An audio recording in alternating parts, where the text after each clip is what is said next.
मां हीरो सती, बलिदान की अमर कथा। राजस्थान के पहाड़ी प्रदेश सिरोही में एक छोटा सा गांव था, वलदरा।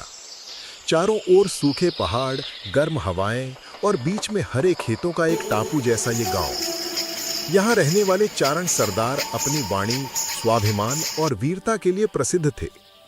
ये धरती सिर्फ जमीन नहीं, उनकी मां थी। सदियों से इस क्षेत्र पर देवड़ा राजपूतों का शासन था।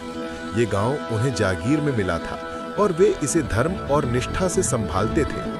पर एक दिन राजमहल में अहंकार और लोभ ने जन्म लिया। राजा ने आदेश दिया, वलदरा गांव खाली करो, ये भूमि अब राज दरबार लेगा। ये सुनते ही पूरा गांव आक्रोश और दुख से भर उठा। बड़े बुजुर्ग और सरदार सभा में एकत्र हुए।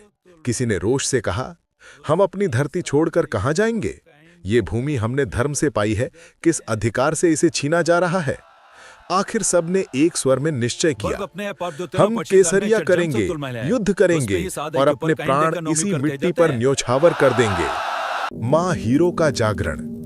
जब यह समाचार गांव की प्रतिष्ठित और पूजनीय स्त्री मां हीरो तक पहुंचा, तो उनका हृदय व्याकुल हो उठा। गांव के युवक युवतियां, बूढ़े और बच्चे रक्तपात के लिए तैयार खड़े थे और मां ये सह नहीं सकीं।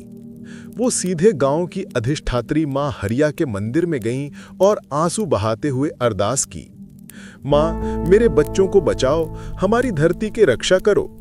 रोते रोते वो वहीं मंदिर में सो गईं।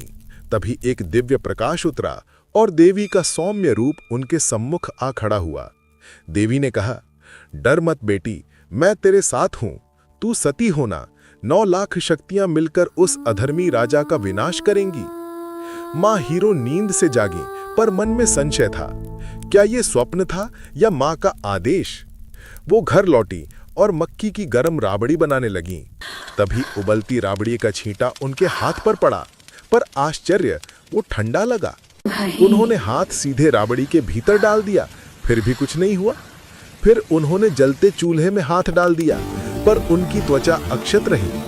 तभी उनके मुख पर सिंह जैसी तेजस्विता छा गई और उनकी उंगलियों से दूध की धारा बहने लगी। पूरा घर दिव्य प्रकाश से चमक उठा। अब उन्हें विश्वास हो गया, ये मां का आदेश था, स्वप्न नहीं। मां हीरो ने नगाड़े बजवाकर पूरे गांव को बुलाया और दृढ़ स्वर में कहा, तुम्हें युद्ध करने की आवश्यकता नहीं है। मैं इस गांव की रक्षा के लिए सती होंगी। जब मैं बुलाऊं, तब तो ढोल नगाड़े लेकर तैयार रहना। ज्येष्ठ मास की अष्टमी की तपती दोपहर अचानक ढोल बजे। मां हीरो की आवाज गूंजी, चलो, समय आ गया है धर्म की रक्षा का। हाथ में घास का तिनका, पैर धरती से 1 फुट ऊपर, आंखें अग्नि की ज्वाला जैसी, वो आगे बढ़ी। पीछे पूरा गांव चल पड़ा। अंतिम यात्रा।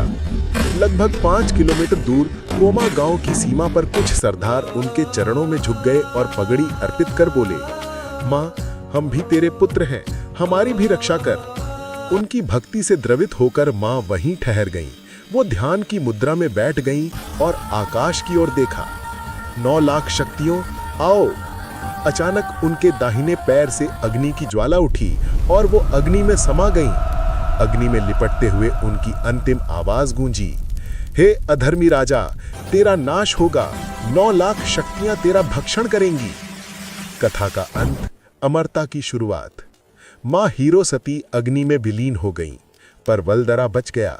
राजा का साम्राज्य उसी दिन से टूटने लगा और आज भी लोग उस स्थान पर सिर झुकाकर कहते हैं, ये भूमि मां हीरो सती के बलिदान से पवित्र है।